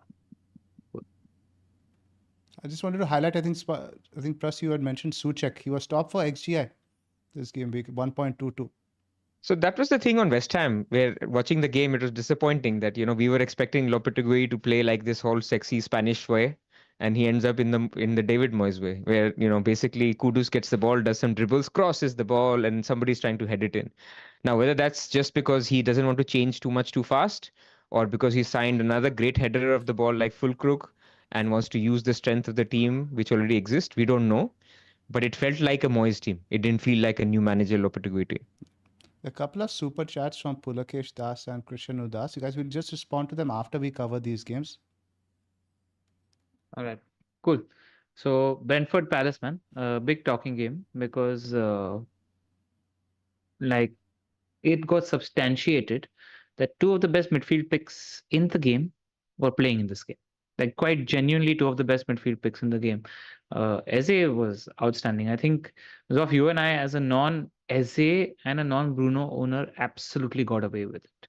Like there should have been 2 or 3 goals amongst the both of them. So advanced, set pieces, potentially on penalties as well. Just looks like a great pick. And same with Boomo, man. Like Frank was lying to his feet pre game week 1, telling us that Tony's in the squad training, etc. etc. Now Rubbish. he's looking like he's likely going to. Saudi. So he's probably one of the first names on my wildcard, man. Game week 5-6 when we do it. Like just such a good pick, and he could be on such a amazing trajectory as a player also because that goal was great, man. He's such a good player also. Set pieces, player, penalties, minutes, both great picks. Like almost no brainers. He should have passed a Both couple of are times, I incredible. thought, though. I thought he was trying to go solo a little bit too much. That was possibly the only complaint I have. Well, we like those players in FPL. We like selfish, Salah type players. But I mean, he could have had, So, but Mitchell, he could have had an easy assist. Mitchell was so open on the left side. That one particular thing really stood out to me. I think maybe in the absence of Alice, and this is again overreading possibly into this thing, is more of a main man thing. And this happened with Palmer, also at Chelsea in the tail end of last season, where you just pretty much think, I have to do everything. Yeah. But Mitchell was much more advanced than Munoz in this game. Just something to take note of. I don't know. Munoz is generally much more advanced in the home games. Mitchell was good and advanced in this one. So that's the second thing. Just want to shout out Shada. I think he's a good forward playing on that left-hand side for Brentford. But Just generally a good player. Carvalho will take that role now. I'm not talking from an FPL point of view. Just wanted to shout out IRL point of view. I think he's good for Vista and Boomer both because I think he does a lot of good work. He's a good player in my opinion. So just wanted to mention that. That's all. Palace defense, though, didn't impress me that much. I thought they were better last season, and I was also looking at the data this morning. They overperformed a lot of things in attack and defense. So we have some sort of expectations from the end of what we saw last season, but maybe we should temper it a little bit on Palace. And we'll see this in our sleeper predictions. It's quite interesting. Both of you guys have gone for Palace wins. I've gone for a draw there. My thing is, why do they keep playing? Who played next to Wharton in midfield? Hughes? I don't like him. Like, I think Palace are so much better if they play any of their other players in midfield. Like, Yeah, I just Lerma. don't like what Hughes offers. So I think once Larsson adjusts that, I thought they were all right, man. I thought Brentford played good football for about 15 minutes. Uh, like No, the Palace goal had gone in, dominated. the game narrative could have completely changed because Yeah, Bumo like scored Palace right dominated after. most of the game. Most of the game, Palace dominated. So it's all right, man. I'll take it with a pinch of salt. Away to Brentford is not an easy fixture. Exactly. Right. We skipped Chelsea, Man City. We already covered that at the top. Just talk about yesterday's game. Leicester Spurs. I only saw the first half and I thought Spurs could have easily gone 2 or 3 up. Madison looked the best I've seen him in a while. Madison When people Purring is say, just old go on. club syndrome doesn't exist, it exists. Like there is that extra jump when you're going back to your home ground where you're almost against the crowd a little because they're booing you or they're against you, but also you have good memories and. So I just thought, yeah, he was completely on it. Really, really good game from Madison. What is Sorry, Ella. interesting that Porro didn't take any set pieces. Earlier he used to share them with Madison a bit, but I think Madison took 12 of 13 corners. I read that on Scout. But it was such uncomfortable viewing as a non-Poro owner, I tell you. Like, I'm so glad that the Everton game is done and then we don't need to worry about Poro, hopefully, for game week 3 and 4, because he was more advanced than I remember him being last year. Like, he was like number 10 in the box, crazy forward every single time. So, like, once they go on a good enough fixtures, we can't swap Poro if he's playing this role, man. He was so attacking. Like, he might have lost set pieces, etc., but he was just putting himself in shooting positions at every instance, literally every instance. So it was worrying about that. Obviously, Solanke didn't finish a couple of chances. He just got there. So we'll take his players, his teammates, and him will take a little while to adjust to each other, etc. as well. But he's a good pick, and like it could be an option to swap game week 3, I reckon, with Spurs. But I reckon. important for Solanke, Son came off before him. Solanke I played was about to say that 99 90 minutes. minutes is a big thing right in your first start. That's big, man. LR, I mean, if that happens more, firstly, by the end of the games, you are on pens. So that's a simple thing. 100% you're on pens.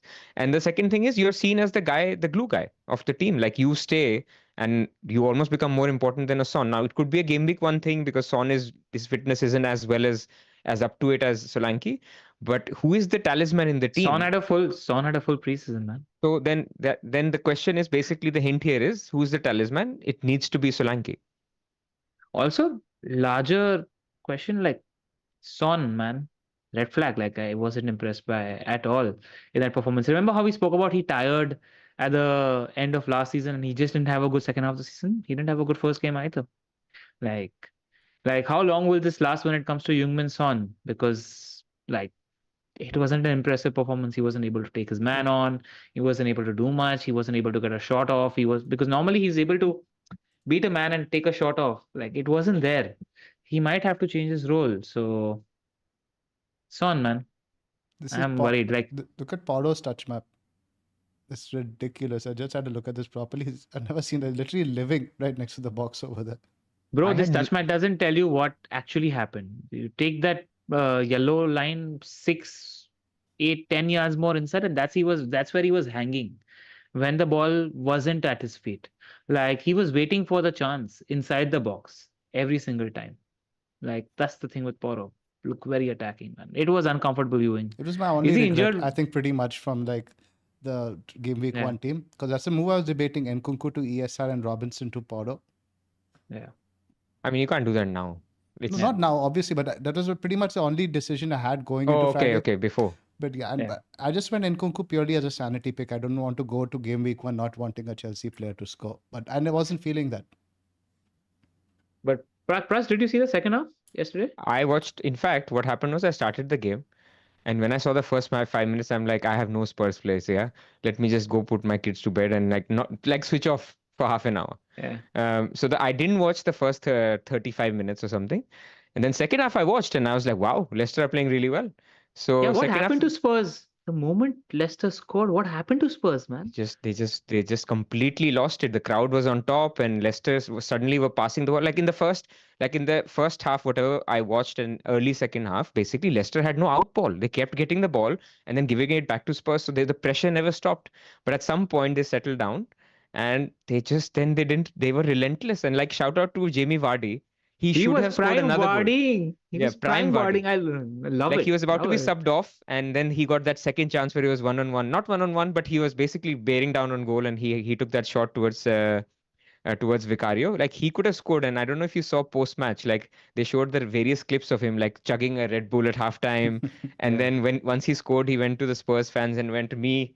He showed the one Premier League thing and you zero. So it No, was he's a incredible. troll. He's a lovely troll. Yeah, he's It's incredible. good to have him in, and he walks the talk, right? He's not like Neil Maupay, like where he's not done it. He's Yeah, done it. He's exactly. like he scored a ton of goals, and he deserves to do whatever he has to do, man. So it was fun to see Wadi back. I Did you enjoyed guys that. see the Poro comment in the Discord this morning? No, No, no. what was it? Buying Poro for clean sheets is like watching porn for the story. We're definitely getting flagged. No, but that's great, man. Exactly that. Exactly that. Exactly that. He's not a defender. He's an attacker. Just Pretty that. much. Fair Yeah, enough. He could be the one pick from Spurs, by the way. Like we'll see, because I continue to think Solanke is a very good pick, but there are other good strikers. We've talked about at least 5 on this podcast. So you're competing in a different bracket where Poro In 5.5 could be decent value with good fixtures. Like I didn't buy it for these fixtures because I didn't see them keeping many clean sheets. I think Everton at home, which is coming up, is the only clean sheet I saw in the first 5 weeks. So I was willing to swerve, even despite again, the clean sheets versus the attacking threat, because I do think you can do as well with a Gabriel who's only 0.5 more. I genuinely think. yeah, but just worth noting that he was more attacking than last year. Like it was scary. That's but all. I think it balances out. Somebody in the chat made a comment that 4 of his 8 assists were from corners last year. He's not going to be taking them. Slightly lowers that, but it possibly, like you said, balances out with the more attacking role that he has. Yep. Yep. Right? His Before we- injury or his supposed injury? I don't think he is injured because I've seen like a lot of pictures and videos of him post match. It all seems fine, but hypothetically, if he is injured, we know more by Friday and just pretty transparent. Who do you guys think should be the replacement for him? If you don't have Salah, go down to 4.5 and get 1 million into your bank account for future use. Yeah, Good point. I think so. Yeah, if it's short term, he probably. The thing is now with Poro, right? And we look at the ticker earlier, the Everton fixture is a money fixture. If let's say he's going to miss even one game week, then you probably want to sell him, right? Because it's the odd case. Because then it's Newcastle and Arsenal right after. Yep. Exactly. That's what you can. But I like Munoz. If I think I was looking to go down, I could even look at Munoz over there. Yep. Right. Should we talk captaincy next, or just discuss our sleeper picks first before we discuss our Captaincy. bust tips? Captaincy. Captaincy. I think Haaland, obviously, for those who own him. Salah, I guess, for the other alternative. Yep. That's it. It's Literally, a that's all there shame. is. Son could have been a good alternative this week, but people won't go there now because they're spooked. And I also Son don't is- think this is the sign of. I mean, he's done very well against Everton at home previously, but against a deep block is when I probably don't fancy Son as much. You shouldn't fancy Son this year. I'm worried about him as a player and his output. Like there were One signs game, second. one game. I've been talking about this in second half of He's last been on year. for it Pras. for a while, yes. Yeah, like it's not one game. Like he is aging. I'm a little worried about Jungmin Son. Right. Fair, Sleeper picks. fair. Let's do Yeah. our plug first. So I can do this one. So we have started our sleeper league, which is basically the way to join it is you download the sleeper app and you have to join the league, which will be in the description. And so if you click on that, you can join the FPL Wire main league. So we are running 2 leagues. I'll talk about the second one. In the main league, we already have a few people with 9 picks. I think 6 people got 9 correct out of 10. There's some who Including have 8. Pras. Yes, exactly. And then basically the winner of the month will get a Premier League jersey. So that's for this month, but it's not too late. Even if you join now, you can be part of the next month, or more importantly, you can be part of the annual league, because at the end of the year, top 10, there are prizes. So the top 2 at the end of the year will get a PlayStation 5, and the other 8 will get Premier League jersey as well. So even if you've missed a week, I think you can still make up. So if you want to join the main league, it's open for you to do so. And there is also a Discord league. Now, this Discord league is very interesting because there's what I think 200 people there so far, or not everybody is joined. So here's a little secret. Firstly, if you're listening and you're a YouTube member or a Patreon, join that league because you want to join that league. And if you want to become a member, then you also get access to that league where we will give out 3 jerseys every single month. So I think the odds are really, really good to win that. And also in that, I think the winners are on 9 and 8. So I'm already decided I'll be looking at a Man United third kit if I win. And if you want to get a Premier League jersey, you should join us. And the way to do so is patreon.com/the FPL Wire, or you can become a member on YouTube. Let's look at our Yes. picks for this week and surprise, Just surprise. before we Go get into ahead. that, a couple of things that actually Sewell mentioned, which is quite important, Reporo, was that he was the outball on a lot of short corners. So Madison just played it to him, and then they played, and then Poro hit the cross inside. So that's something to just take note of. And Son is going to be playing, because I've done this every time I've spoken, slightly more aggressive. They tend to score a brace, a hat trick. Son is going to be playing against Holgate and Keane. So if he braces, it doesn't count. Yeah, let's talk about how none of us have picked Manchester United to win this weekend after talking them up. It's a tough game, man. Brighton Yeah. away. Like, except for Liverpool, Arsenal, and City, I wouldn't have anybody to go there and win in my prediction fixtures out there because I rate the player, rate the team, and Brighton are a completely different uh, proposition to Fulham. I'd be happy with a draw. I'm lying. I'd be happy with a win, but I think draws would be my fair prediction. Because we And- only have consensus on 3 results this weekend on Man City, Liverpool, and Arsenal. We've gone different for all the others. And Spurs. Oh, and Spurs, obviously, yes. You've gone for a draw for Chelsea, man. I mean, you're telling Yes. us on Man United. I mean, yours is an easy away game. Bro, draw is optimistic for me. I fully expect us to lose. You're going to make people sell Nkunku, you know that. He's not that bad, man. Chelsea were pretty decent defense. I was happy with the shape. Like, that's all. I don't And know. they've got enough Just players. the whole vibe around the entire club is the whole shambles right now. Fair enough. Right. So just apart from that, like I think I've gone for draws for Palace and Fulham. You guys have all gone for wins for the home teams over there. Southampton versus Forest, I think we've gone for contrary results. I think LR and I have gone for Southampton win, plus you've gone for a Forest win. Tell me about that. I just think the same logic that you have, where Ipswich were a little bit better, but also went for it. And I think Nuno likes it. Nuno likes when a team attacks him, so he can set up a little bit of a low block and then counter. And he's got pacey wingers, so I am expecting like a 2-1 game for Man City. Sorry, for Forest. That would be Interesting that you went for a Fulham draw against Leicester. You're convinced about that, Zoph? Yes, I don't think like Fulham are that great. I think we're slightly overrating them. Interesting. I like that all of us expected an Arsenal win, which says a lot about their first week performance. Arsenal as well as Aston Villa. So that'll be an interesting watch. Indeed. Yep, man. Outside of that, interesting. Some close games this time. So it'll be interesting if we can catch up to your predictions in this week. Like, even if we make 2 or 3 more points on you, it'll be interesting. I mean, there's also different ways to play the sleeper thing, right? I mean, you can have this view of all the tough to call games, I'm going to go for a draw, or you can say I'll not sit on the fence. And I think over a long sample size, it sort of evens out. But I like not to predict draws because it's easy to say 1-1. Like I'm not sure, so 1-1. That's a Mark Lawrenson. That's what I'm trying to do. That's a standard. Exactly. And they were all Lawrenson results this weekend. Yeah. No game had, I think, more than 3 goals.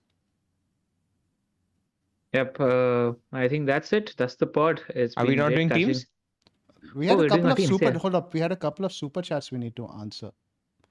First we are one doing was teams from this week. Pulakesh And bus Das. team, do we have Oh it? yeah, we have to do bus teams as well. Let's just do the super chats Yeah. first. Thoughts on Completely Mourinho? forgot about that. Forget about FPL. We talked about the games. It's okay. From Pulakesh Das, thoughts on Murillo? Keep or sell? Why would you sell Murillo? Keep him. Yeah. No problem. Keep him. He's got good fixtures, man. Like, stay in the bed you made. At least for another couple of weeks now. This is from Krishnu Das. Great pod, guys. I went Salah over Haaland for game week 1. Was planning Salah for Haaland game week 2 for -4. But now thinking going Palmer and Foden for Salah and Jota is good enough for cover. No, Haaland. No, nothing. No, nothing. Yeah, and he's Yeah. planning Salah for Haaland in game week 2. I would very Just much chill. want to hold on to Salah. I think Yeah. Salah at home at Brentford is not a significantly worse or even potentially better captain than Haaland at home. I don't want to sit on the fence. If you're planned for Haaland, Haaland is by a distance the best captaincy option this week. If you want to cover your risk after taking points in the bank game week 1, do it. There's a hat-trick game there. No, so okay, I think I agree with you that it's going for a Haaland is better than going for this Palmer Foden kind of coverage thing. Yeah. But going for nothing would be my best choice. Like if you chose a no Haaland team and it worked out well, don't get FOMO in game week 2 because in game week 3 again, But he's not getting FOMO. His plan was Haaland in game week 2. So I'm just saying stick to his plan. planning a hit. Guys, come on. Okay, anyway, if you did that, fair enough. Like captaining Haaland in game week 2 qualifies as against Ipswich at home qualifies as a hit worth it in my opinion. Yeah, but then start with Haaland. Yeah. But I don't want to sit on the fence. Yeah, like fair enough. Just because you made your bet there, like Haaland is a hat-trick game. Like if you made 20 points, spend 4 of it and ensure yourself game week 2, I don't mind it. LR 1.0 comes out every occasionally. No, man, I think it's Zoph in the last 6 years, even when Aguero was there, whenever I missed out on a home City fixture, which is a potential final, none of them. Like these are the games where I know that's 30, exactly 40 what my points. point was. It's very much an Yeah. Aguero like immediately for the captaincy move. Yeah. Like it's just like. But by the way, one point, if Haaland disappoints, and I would even call disappointing like scoring one, a goal. Yeah. and Salah scores a goal and assist or even matches him, people will get frustrated. People will start to sell Haaland. Like I can see a Haaland price drop coming in game week 3. Yeah, that Haaland to Watkins, and especially when Nkunku also disappoints because it's a self-contained move. Yeah, I think. There was a fun moment on Twitter where Gianni tweeted, "It'll be interesting if Haaland blanks. It'll be so much fun if Haaland blanks in game week 2." And We remember I your said, response. We all remember. I spoke about Sydney Sweeney. I'll just say that. We're definitely getting flagged. Right, bus teams up. This is my team. I've got Henderson, Munoz. Our teams, though. Our team. No, you got a different what? Fifth mid. Yeah, that's it. So say our team and we finish it Our off team. together. Yeah, might as well finish it together. Henderson, Munoz, Robinson, and Trent. Gordon, Saka, Jota, Nkunku midfield. Solanke, Haaland captain, and Isak. Saving a transfer. Same as above. Same as above. No, that's why I put Pras' No, team. wait. Go back to your team. Yeah. I think what's interesting is if I tell you guys, you can now change your game week 1 team. Only making 2 transfers. What would you change if you had to start all over again? Only 2. You can't like change everything and not go no Haaland. Nkunku to ESR, Robinson to Poro. That would be started. And you, Ella? Nkunku to ESR, Solanke to Kai. Even though this fixture, we talk about this week, LR, is Everton at home for Solanke.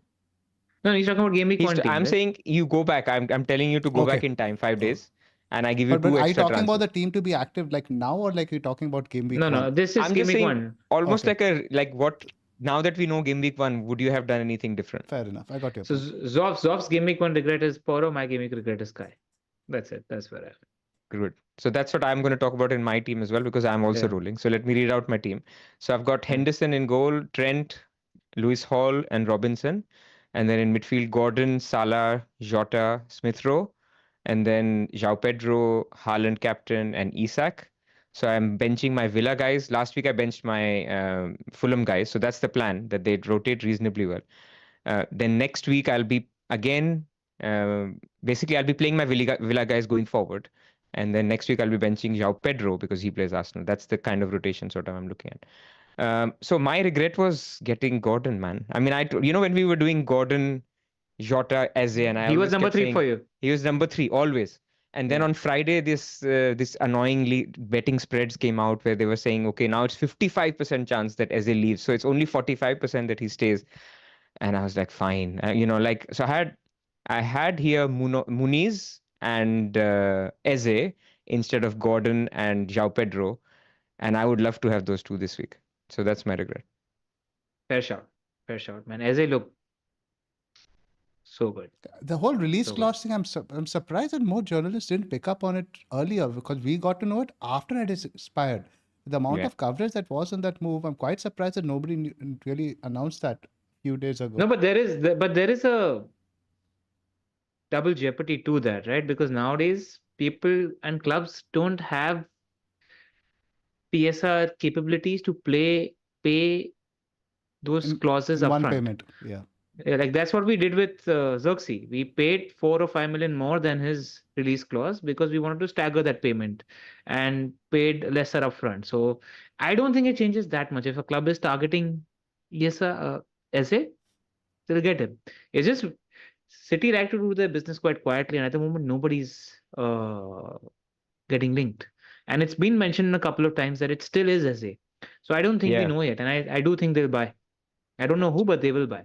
In the Blue Moon forum today, there is still some chatter that in addition to Gundo, if that happens, but the Gundo is not set yet, they are still in the market for a forward. But it is more likely to be a central forward, a young center forward, than in Eze.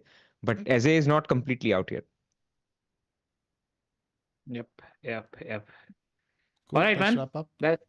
That's pod one. Do keep your notifications on because there's 3 more pieces of content 4. coming. 4 more pieces of content coming on this channel. All 3 of us are going to be doing our individual team selections where we'll take on individual topics, etc. as well. If you want any questions answered in those team selection videos as well, feel free to leave them in the comments below, and each of us will try covering them in our own videos that we're doing.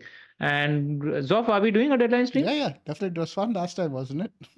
All right, so we'll be doing a deadline stream. I'd have to I find have someone is because I don't think it, either of you guys will be available. I have to find somebody else to stream what with I me on will do is Saturday. I'll take my camera and my mic to office, and if that 1 hour is empty and there are no plans, I'll go to the cabin and log in, and we'll record. Fantastic. So We'll we'll do also that. be doing one additional Q&A for our Patreon and Discord members. We should shout that out as well. I'll post that thread in the Discord as well as on Patreon. You guys can put your questions in. Can't make it. I've been enjoying that as well. It's such a relaxed, chilled out session, man. It's fun. Plus, when you're free now one Thursday around this time as well, come join us. It's a good hangout session with everybody. Sure. Yeah, it's a good scene. All right, man. That's it. It's been a pleasure talking to you guys. Make sure you guys hit like and subscribe because our views to like ratio is always just terrible. So it'd be great if you could improve on that. And thank you for all the love and support. And good luck this week, guys. And last Good words, luck. boys. No, good luck, everyone. Good luck. See you next week.